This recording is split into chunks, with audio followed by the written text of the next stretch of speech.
નમસ્કાર, SK24 news ગુજરાતીમાં આપનું સ્વાગત છે। વાત કરીએ તો આજે અમદાવાદ શહેરના સાણંદ તાલુકામાં ચેખલા ગામે આજ રોજ રવિવારના દિવસે મકવાણા સમાજ બીજો સમૂહ લગ્ન ઉત્સવ કરવામાં આવ્યો, જેમાં સમસ્ત ચેખલા ગામના અને મકવાણા પરિવારની વસ્તી પંચ દ્વારા યોજવામાં આવ્યું હતું।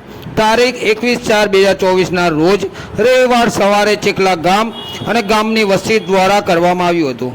બીજા સમૂહ લગ્નનો ઉત્સવ કરવામાં આવ્યો। ચેખલા ગામના આયોજિતના મહેમાન ગોવિંદભાઈ દાનાભાઈ, વિનોદભાઈ શંકરભાઈ, રાજુભાઈ દેવાભાઈ, કિરણભાઈ પરસોત્તમભાઈ, પરેશભાઈ રામુભાઈ આ સમૂહ લગ્નમાં ઉપસ્થિત રહી ગામને અને પરિવારની ખૂબ અભિનંદન પાઠવી અને ઉત્સાહ લાવ્યા। Bureau report Sabirbhai Memon, Ahmedabad.